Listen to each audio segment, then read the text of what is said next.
Greetings and salutations, Star Family. Time for another lunar cycle video. This one's going to look at the major points in the cycle this month's lunation, starting with the new moon on May 30th, 2022, in constellation Taurus, in the degree of Alpha Taurus Aldebaran, one of the most powerful, empowering, and important stars in the sky. And this cycle culminates in a full moon June 14th, 2022 in the constellation of Scorpio Ophiuchus on the fixed stars of Shawa, the tail of the scorpion, and Ras Al Hog, the head of the snake charmer. So we're going to focus a little bit more on fixed stars this month because we have some really powerful alignments that are going to be helpful to understand. There are a lot of ways of looking at astrology, and in my practice, I look at this through the lens of constellational astrology, aka true sidereal astrology. So in the mainstream Western world, you'll hear about this new moon happening in Gemini, but when we look in the actual skies, what we'll see is this is happening in the area of the stars of what we call constellation Taurus. And we have the sun and moon coming together very near fixed star Aldebaran. And this is a star that gives its name to the bullseye. This is a star that is incredibly powerful. We're going to look a bit closer at in the course of the video, but this is why the bullseye is thought to be the best, the highest score, the most precise mark of excellence. We have Mercury on Algol, star in Perseus just north of the ecliptic, right in that degree. So we'll look at Algol a little closer. It's got a terrible reputation as the demon star, and we'll look at how to utilize its medicine. We have Uranus in Aries, Venus just entering Aries, and Eris, Chiron, Mars, Jupiter conjunction, and Neptune occupying Pisces as Saturn finishes up Capricorn and Pluto makes its way towards the end of Sagittarius.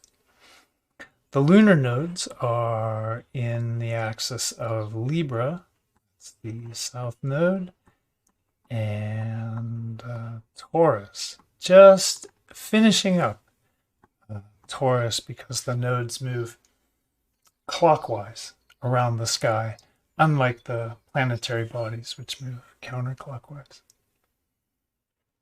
So let's look at the new moon in 2D. And here we have the chart of the new moon on the 30th of May, 2022. And the first thing I want to lay down is just the intention of the new moon phase, like what we're looking at. This is sort of the natal chart of the new moon cycle, and it's a chart that is the chart of the seed that will grow into the tree this cycle, the seed that will bear the fruit around the full moon that we can harvest at that high energy time. So this new moon chart, this is a chart of the expression of what wants to happen in the cycle. And when we look at it, we can see the sun and moon are coming together in Taurus, and the two luminaries are definitely the two most important bodies in the sky. When they come together, they're reflecting the conscious mind and the cycles of consciousness that are going to be experienced collectively. Not everybody's experience of this month will be the same. Of course, a lot of the differences in our individual experience will have to do with how these heavenly alignments relate to our individual astrology. So for somebody who had a natal planet right on Aldebaran, this new moon can be very, very powerful, very, very transformative, or just activated for them. When it comes to the stars of Taurus, we're often throwing around language where it's sort of about developing material security outwardly and developing a value system inwardly. And all that's very true, but Taurus is more than any other set of stars. more than any other set of stars in the zodiac associated with survival. And I want to emphasize that it's really what a value system is at its core. It's what you will or won't do to survive. And it's also what material security is at its most basic level. I think it's something that allows us to perpetuate ourselves through time. Material security allows us to survive. That's its essential value. As a survival complex, Taurus includes themes of self-sufficiency, security, preservation, procreation, resourcefulness, and inner themes like our inner resources and resourcefulness, our personal worth and our personal value, aka our self-esteem. All of this is a Taurus function. So when Taurus is activated in the sky, these stars are reflecting that process in the psyche. The bull is ruled by Venus. The bull is Taurus. When we look at Taurus and we talk about the stars of Taurus, we're talking about a set of stars associated by almost all cultures with the bull, the archetype of the male cow. And Venus is associated with sensual and pleasure-oriented things of all kinds. So this set of stars has a more luxurious kind of reputation. And appetites and tendencies to recreational pleasure of all kinds can express themselves very, very nicely here. It's just a very good set of stars to enjoy ourselves. And this is an area of the sky that reflects an area of the inner world where we're comforts and even luxuries and just the nice things where we take care of ourselves. So whether we're talking about security or values or sensuality or luxury, Taurus is about what we appreciate. Through this, especially when we consciously work with this, we stabilize our relationship to ourselves. And this in turn becomes the basis for our relationship to others. And I talked about that a little bit last month. That relationship to others develops down the line in the Venusian, sort of this Libra axis. And you'll see that the nodes, which are always working together, are taking a dip into this axis. The north node has moved backwards from Aries, where it spent a little time, and we're back in this Venusian axis. So strongly Venusian energies are activated here. Generally speaking, Taurus's general action is to stabilize, to preserve whatever is happening. And when we take a look at the stellar alignments, we see that the sun and moon are aligning precisely on fixed star Aldebaran. Aldebaran is a little weird. We see that it is the eye of the bull. I mentioned before, that's where we get all these ideas, very exalted ideas about the bullseye, just what it means, the center of the target. That's the goal. It's what we're shooting for. It's the highest score. It's the, represents the pinnacle of precision and excellence. If you get the bullseye, winning. And all that mythology comes from Aldebaran. So Aldebaran looks a bit like part of the Hyades, and the Hyades are the set of stars that are forming Taurus is just kind of their main the main face of the bull, if you will. If you take El Noth, and honestly, I forget the name of this star at present, but the two horns of the bull, if you take the two horns, then you have the face and the body. You have Pleiades, the Pleiades, Alcyone, and the seven stars, the seven sisters of Pleiades up here in Taurus. And then these set of stars taken as a whole are the Hyades. So it looks like the Hyades, Aldebaran looks like it's part of the Hyades. When you look at it in the sky, it looks like it's sort of sitting with that group, but actually the Hyades form together, and they're about 120 light years away.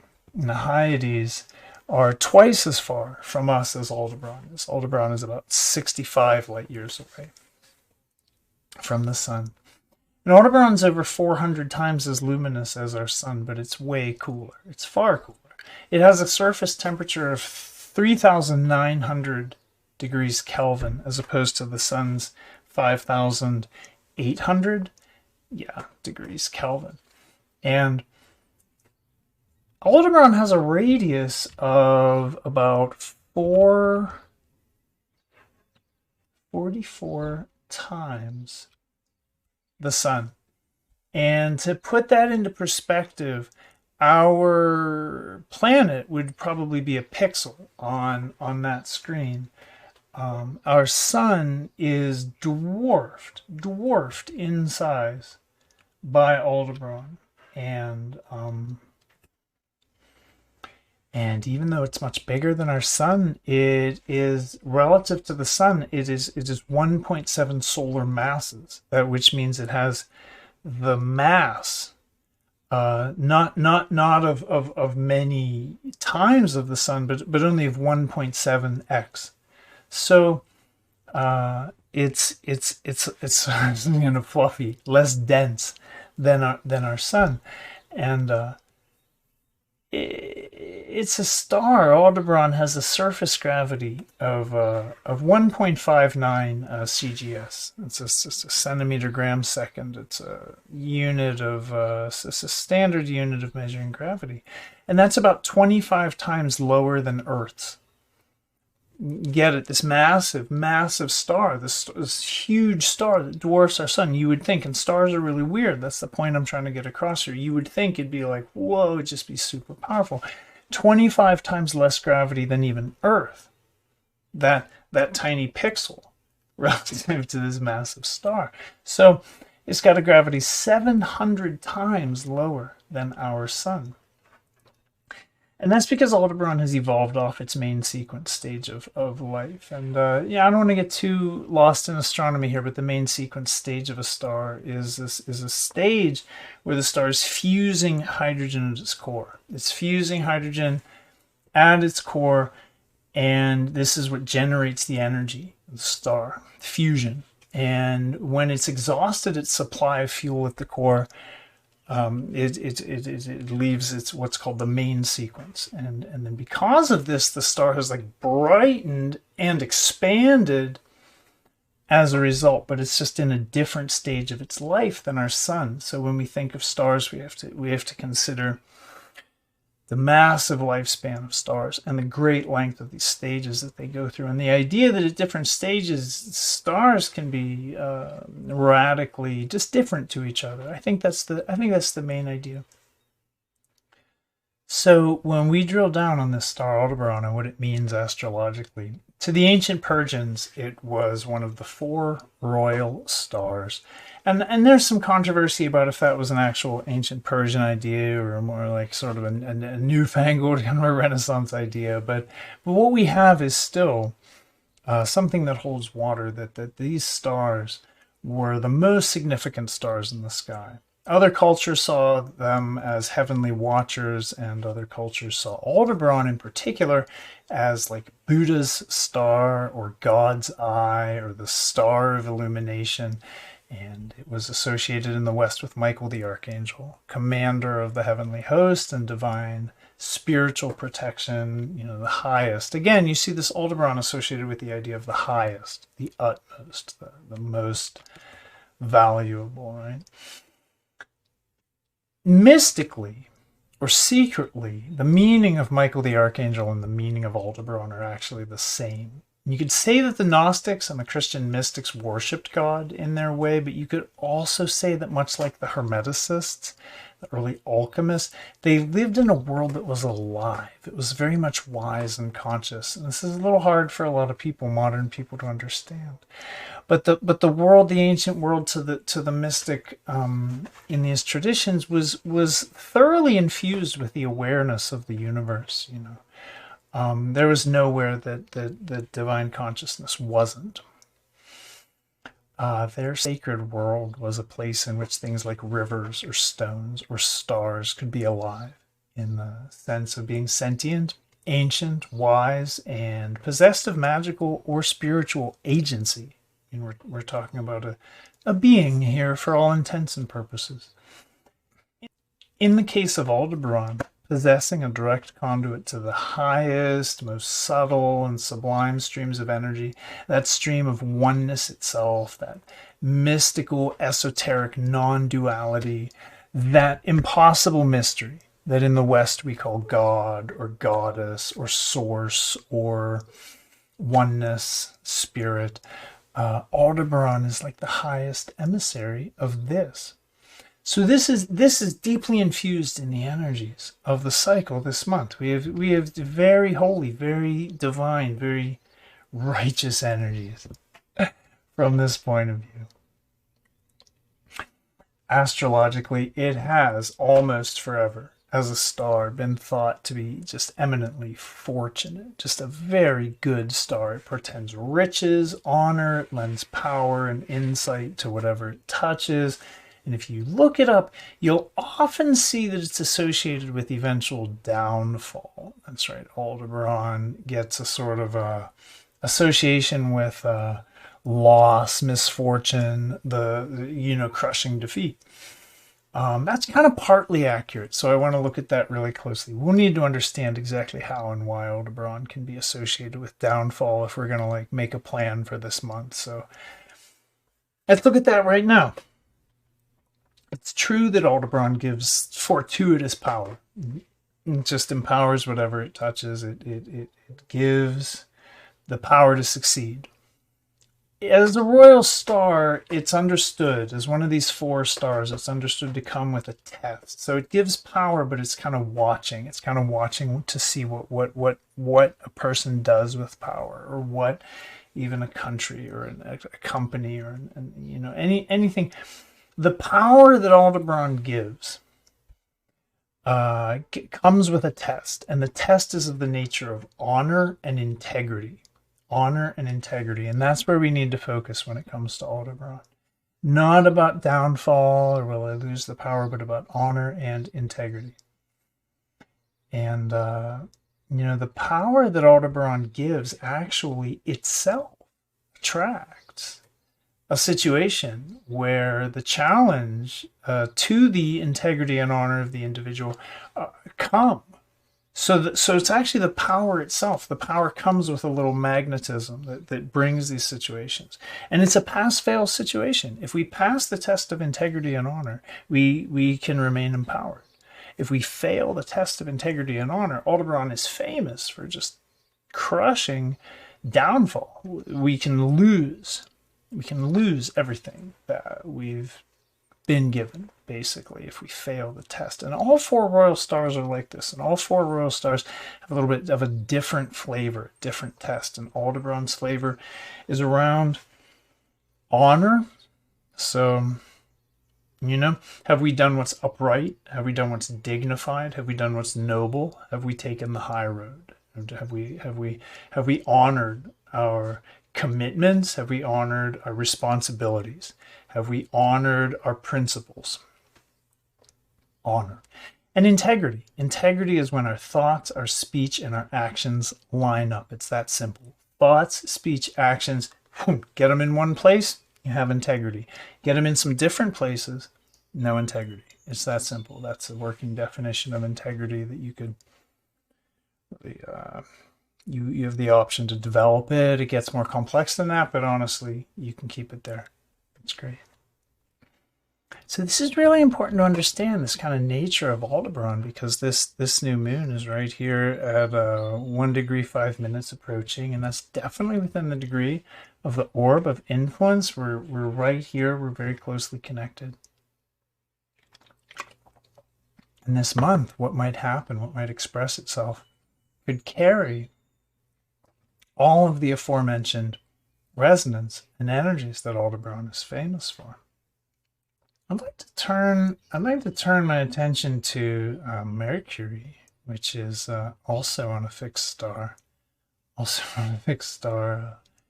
Algol. And I want to take a look, since I have Stellarium open, I want to kind of take a look at Algol.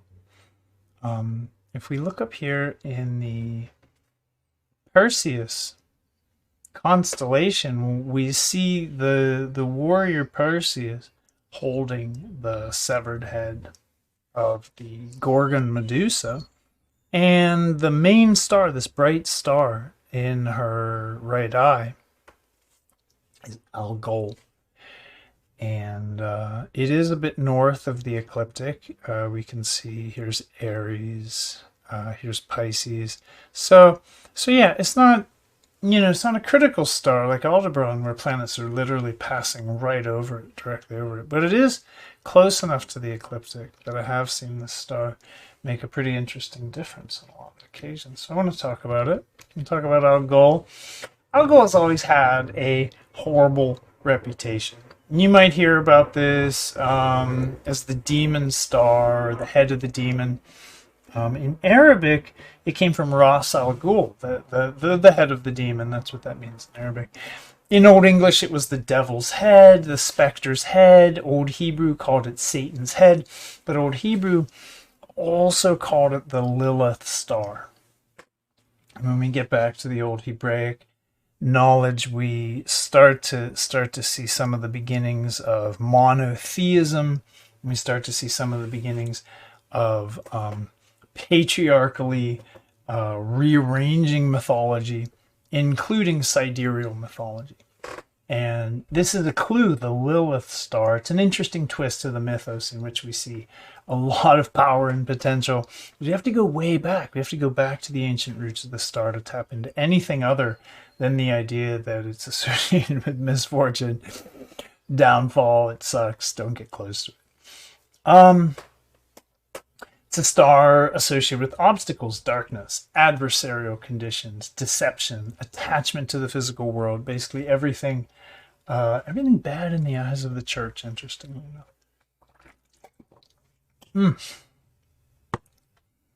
Also to the Babylonians, which is probably where the Hebrew people drew the connection. It was a symbol, as Lilith, of rebellion, very, very rebellious flavor of the feminine archetype, the goddess archetype. Lilith was a symbol of autonomy and freedom and liberation. Power as a woman, sexual freedom, reproductive rights, women's rights. I'm always careful to explain. I'm not conflating sexual freedom with women's freedom here, but Lilith happens to stand very strongly for both. Lilith stands for the feminine within us all, the feminine which is repressed, and the rebellious urge, the urge to rise up and express itself that comes with any repressed force. So Lilith is this sort of wild, rambunctious divine feminine. And it's the feminine. I said it was the feminine in all of us. It's also the feminine in men. It's the feminine. We can think of it as our feminine side, our anima, our relationship with our mother, if you want to get Freudian. Lilith can resonate with all this. It's the divine feminine. But it's here in its most feral and wildly potent form. Okay? So we can see why over time the institutions of patriarchy would want to whitewash, sort of demonize this star and say, well, oh, feminine power, oh, the wild, rebellious, feral feminine power. Well, we'll just demonize that. Okay, makes a lot of sense from their point of view. This is the form of the divine feminine, which is probably most threatening to establishments of patriarchy and institutionalized oppression. So this gets conflated with Satan, with demons, and the patriarchs who craft the mythologies smear Lilith as a mother of monsters and a consort of vampires and so on. But this has another dimension of it, and for those willing to lean into that dimension of it, Lilith will reveal another very interesting side. So. When we see Mercury here, and we notice it's close to North Node, we can trust that the North Node will have a little bit of a distorting effect. So here's Mercury, and it's in the degree of Algol, and it's not only in the degree, but it's very close. When we look, we see we're at 0 degrees 9 arcans. So we have a pretty tight relationship here, and the North Node might twist some of this. So we can say when the North Node is present with something that it tends to offer a distorted or corrupted expression of that thing. And with Mercury on Algol, we could have a twisted or corrupted expression of Mercury's just very emphasized this month. That's another thing with Mercury trine to Pluto, sextile to Neptune and Pisces, and on our goal with North Node. It's just it could be a very active month mentally. It could be a very communicative month. We could really move ideas forward, or we could really sort of struggle and stutter step with some of this in regards to the empowered feminine within it. All of this in Taurus tends toward the grounded and the patient, practical. Taurus is self-assured. Taurus is kind of bemused. Taurus is nice, and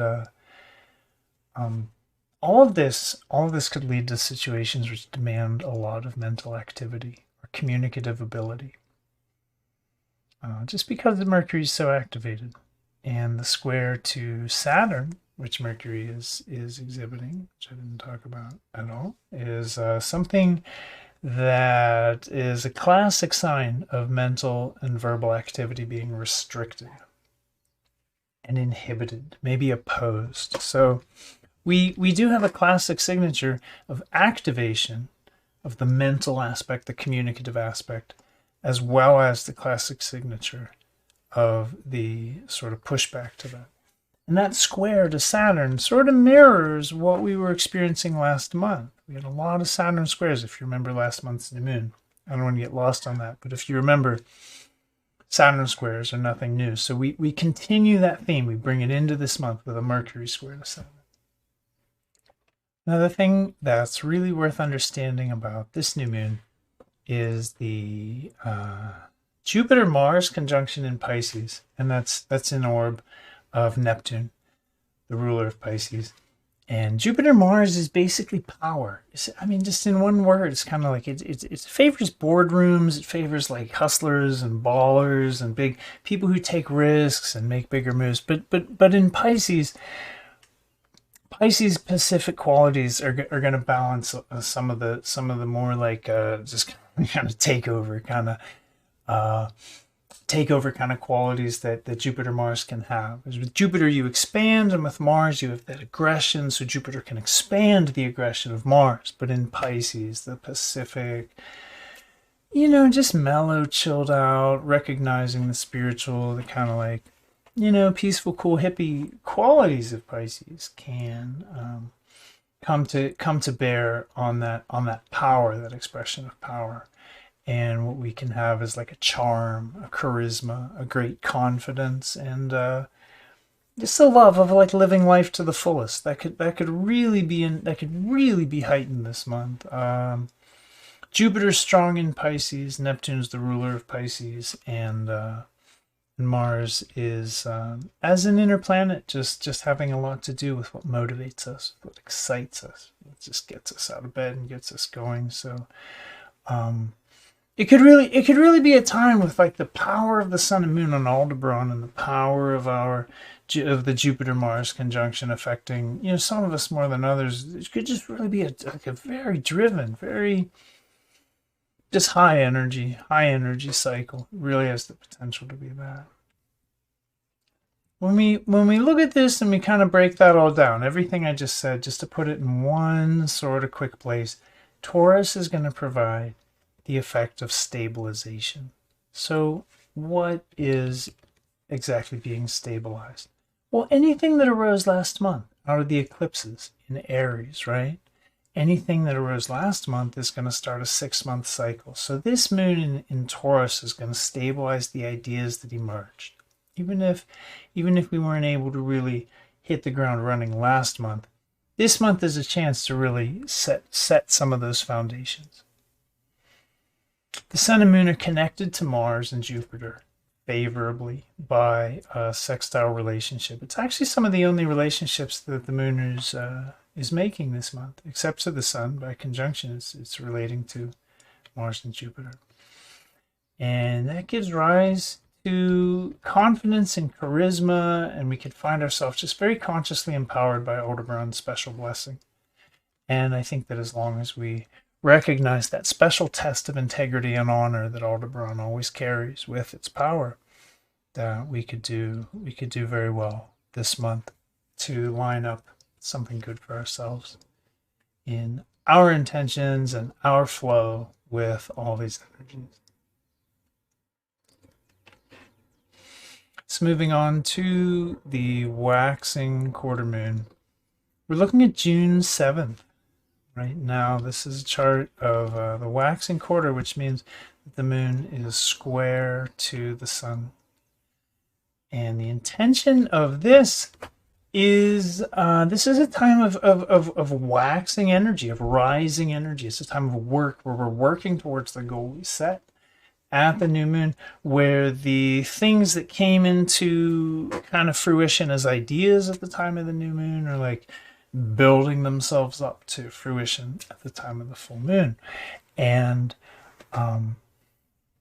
what we have is the first expression usually of what's kind of about to happen. So this square, the exactitude of this square is a time when we can start to see kind of what shape the leaves have. We planted the seed. We don't know what kind of seed it is. It just grows into a tree. Now we start to see the little seedling, the little sapling. We say, it's a maple tree. That's the waxing quarter moon where we really start to see it. We're in late Leo opposite Neptune in Pisces.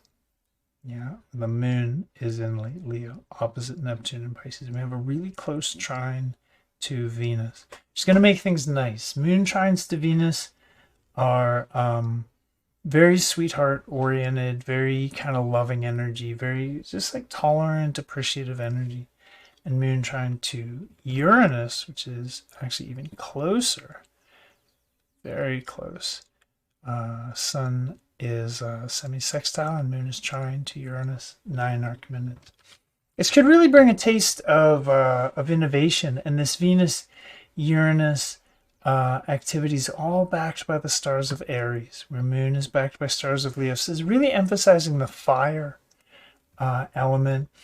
And that's resonant with the eclipse last month. So I think we will be in some way inextricably just tied into last month's cycle.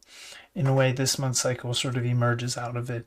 And as an eclipse cycle, that initiated a cycle that this carries forward. So in a way, we're sort of seeing what's emerging out of the eclipse, much like this phase of the moon is representative of us seeing what's emerging out of the cycle, the singular lunation. You have just some good omens, indicated by the lunar relationships. The close link to Uranus is good for insight and excellence, and at the same time could signal some form of emotional upheaval or turbulence. But all of this could be designed by our deep mind or the deep mind to initiate healing. And healing's often attended by discomfort. Healing's often attended by discomfort. There's no real problem there. Moving on to the full moon. We have on the 14th of June 2022 a full moon on a very powerful stellar point. Before I go into that, I want to say that the intention of the full moon, the intention of the chart we're looking at, what we're looking at is a map of sort of the fruition, the expression. And right away we can see powerful geometries, close arrangements, square here to Neptune. We have trine, sextile relationships between Saturn and Eris, and all of this could become very complicated very easily. Without getting into complications, we can simplify and say that these three bodies are malefics. They're malefic. So this may have a distorting effect.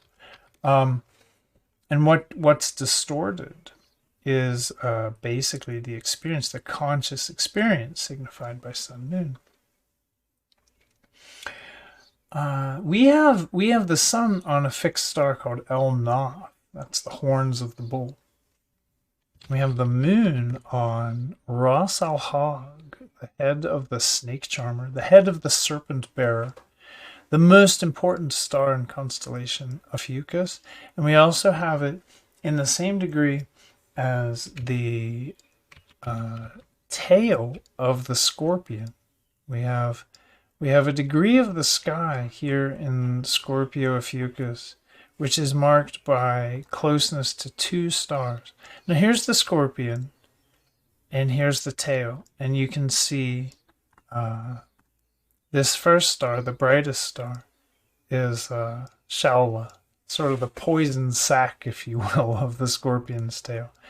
And in this degree of the ecliptic, you have a closeness to, at the same time, the star Ras Al Hog, which is, although it's removed from the ecliptic, it still plays a role as an important star, and it's the head of the snake charmer, the head of the serpent bearer. It's the mind, sort of the brain of the being who takes the poison of Scorpio and turns it into medicine, practicing the healing arts, working with the taboo and that closeness to death to bring about life. Very interesting axis. So right away, we have a relationship here between Scorpio and Ophiuchus that we need to understand, because we have the stars of Scorpio and Ophiuchus activated at the time of this moon. So I'm going to kind of break this down. Scorpio, Ophiuchus, and I read these as sort of one set of stars defined by two constellations, is about transformation. And it's sort of as easy as a before and after thing. If Scorpio is about breakdown, and Ophiuchus is more about healing and regeneration. Both of them represent energies that are penetrative. They cut, they're incisive, they're deep, they're intense, they're committed. They're very strange, they're taboo, they're dark, they're fierce, they're compelling, and they can be distorting. Scorpio is a set of stars which carries an energy of dealing with poisons, dealing with the darker sides of our own humanity, the lower angels of our nature, our animal side, whatever have you. And Ophiuchus is a set of stars that's primarily associated with spiritual medicine and the same energies that are present in the Scorpio. I would say Ophiuchus has come to represent, especially with Ras Al Hog, the star Ras Al Hog, come to represent the higher nature of that. So I've said it before, the difference between poison and medicine is often one of dosage, one of ratio and application. What in heavy dosage could be toxic, and very small dosage could be curative. And this distinction is what we learn in Scorpio Ophiuchus. This is the medicine of Scorpio Ophiuchus. So at this axis where the moon is, where we sort of have a choice, right? We're at the choice between the scorpion's tail, the poison sac. Do we want the poison, or do we want to do the work? Do we want to take the high road? Do we want the medicine? And that's often something I've seen at this axis, is that people have a definite high road, low road choice.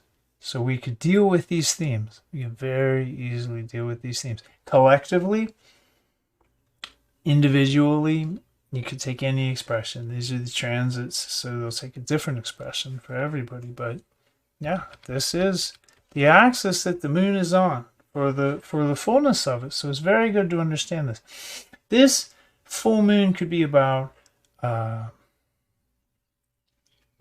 committing, right? Sun on El Noth, Taurus, and Scorpio. Very much about commitment. This is something they share. Committing to taking the high road, Ras Al Hag. That would be a very high expression of this chart if we took the new moon and we made a commitment, we made a sort of spiritual or magical or somehow, intentional commitment to take the high road. We could really anchor something powerful this cycle. That would be great. I would highly recommend that.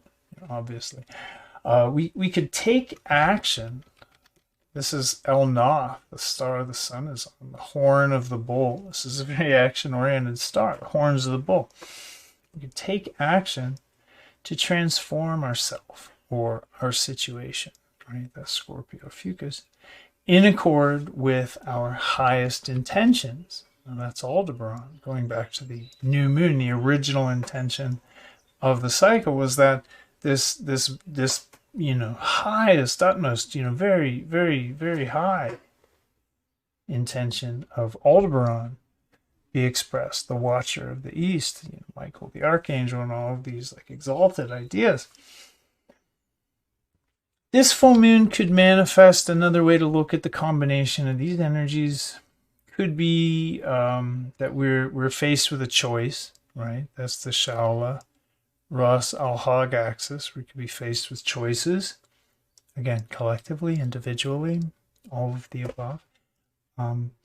These choices could challenge our integrity or honor, right? Remember, that's the test of Aldebaran. So that's a very easy thing to see. Some of us will have to deal with this month. Many of us will have to deal in some shape, form, or fashion with the basic energies of moral test, a test of integrity, a test of honor, because Aldebaran and a full moon in the axis of choice is just, that is the kind of energies that it's going to precipitate. And that's something that's very easy to see that could manifest this month. Maybe another expression, another way we could look about this sort of Taurus sun, Aldebaran new moon, Scorpio Fucus full moon. It could be breaking down the old, right? That's what Scorpio Fucus does. It breaks down the old. So we could be breaking down the old to make way for the new. Okay, and we could be generating stability. That's Taurus. So what's really going on, the light of the sun, is about generating stability. And even though the moon might be destroying and breaking down, Scorpio, what's really happening is we're making way for something. We're making way for something. And we can be making way actually for the stability, right, Taurus, of any patterns that recently emerged in this Aries cycle last month, this eclipse. So we could really be taking the time to say anything that emerged that we've had trouble integrating. That could have been a big theme last month. It could have been a theme for many of us. And there's things that emerged that we had trouble integrating. Now we can sort of, having seen where the trouble is, we can sort of turn the soil. We can make the soil more fertile. We can do some of the work. We could make some of the choices. We could break some of the habits or patterns down. Scorpio Fucus does this. It breaks down habits and patterns, making way for new habits, new patterns. So I will say, if I could just synthesize this all those ideas in one quick place, just take the high road. Take the high road this month. Sometimes it doesn't matter. Honestly, sometimes it doesn't. Sometimes you take the low road, you go to the valley, you have a lot of fun. You learn a lot. That's what life's about. But this month, just where the energies are, I'd say take the high road. Every chance you get to make a morally sound decision, a decision that exercises and emphasizes your integrity, a decision that upholds the honor that you have to your responsibilities, your commitments, your obligations, your relationships. Anything that upholds and strengthens that is a good decision this month. Anything that challenges that or goes against that, anything that you feel in your bones like, yeah, that's a compromise, but maybe it's worth it. Not this month. Not worth it. That's the quick and dirty on that full moon. That's what we have when we're looking at that axis, especially in light of the Aldebaran new moon. So let's go to the waning quarter. And now we're on this chart, 20th of June, 2022. The moon has moved around to Pisces and squares the sun for a waning square. The intention of the waning square is that we kind of start to assess, we start to wind down, where the waxing square is all about work, getting energy up, getting it done. The waning square is all about ramping down, making way for the next new moon, getting some of the process that we just went through internalized. So we want to examine, we want to evaluate, we want to introspect, we want to retrospect. We want to let go and make way for the next new moon. We'll look at the next new moon in a couple minutes just to see what we're making way for. So, the waning quarter moon, the moon is on an interesting star here. Theme of the month, interesting stars, right? A lot of interesting stars. The moon in this case is very, very close, 3 arc minutes away from Beta Pegasus, a Shiat, a star that's notoriously associated with emotional difficulties and sadness, even up to and including heartbreak, just, you know, dreadful emotional malady. And so Shiat's an interesting star. I've seen it have its effect. I'm not saying that we'll look back on this month and be sad. No, what I'm saying is I mean, you could take it the total opposite direction. We might look back on this month and be sad, but that's just the effect of a stellar alignment. That doesn't accurately reflect anything that happened this month, right? So it could be a total. We could just totally reverse that and say, actually, what we need to be on guard against is, you know, just kind of looking at things through melancholy lenses, right? Through like just kind of gray or shades of glass that don't,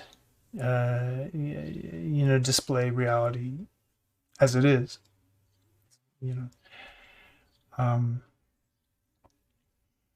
The sun is moved into Gemini here, so in critical early Gemini, we start to have a lot of ideas. We start to get really curious. We start to play with information.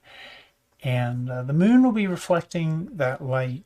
So I just want to caution everybody, really, as things develop here and we start winding down, just to take advantage of just the chilled out nature of Pisces, and avoid the confused nature of Pisces, because the moon on Shiat, with all of this action happening here in Pisces, just could easily become a little bit just distorted, maybe diluted, maybe a little confused, maybe just not really clear on what's happening. Could feel melancholy or sad, and there may not even be a good reason for that. There's not a lot here that I want to focus on. The sun is on Betelgeuse, and in this area of the sky, what we do have is a closeness to Orion. Betelgeuse is Alpha Orion, and if we take a quick look at the star map, what we see is right here on the Taurus Gemini cusp.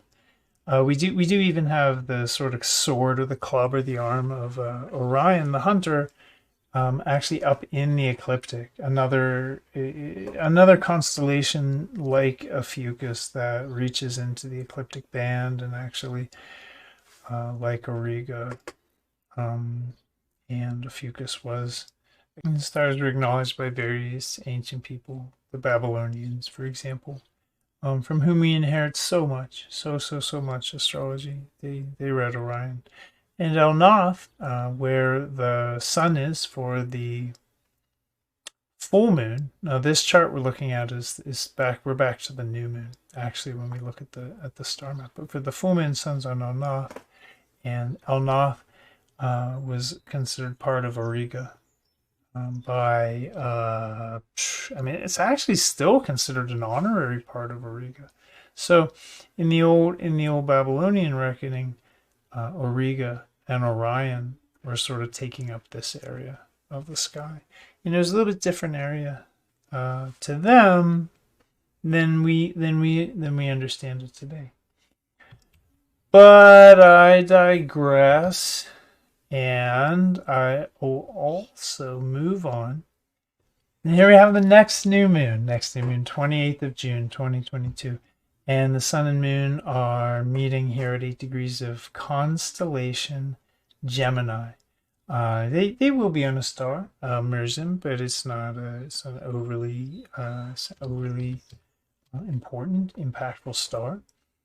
We'll unpack this next month, but as we wind it down and we start to look at the ways in which the heavenly arrangements are evolving, we can think about moving towards a Gemini oriented month.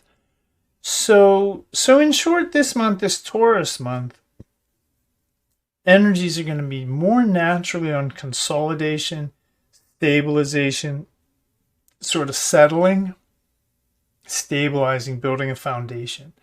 And then next month in Gemini, we'll kind of start to come out of the gate. We'll build on that, and we'll start to get curious about where we can go with that, what we can do with that, what the limits and potential within all that is. All right, my friends, I think that is going to do it for this month's lunar cycle video.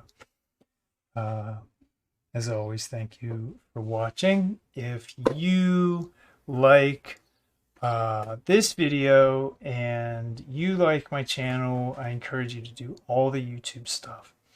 I want to shout out Danielle at a Beavoyant tea company, and I want to thank her for doing this really cool astrology line of teas that she just developed.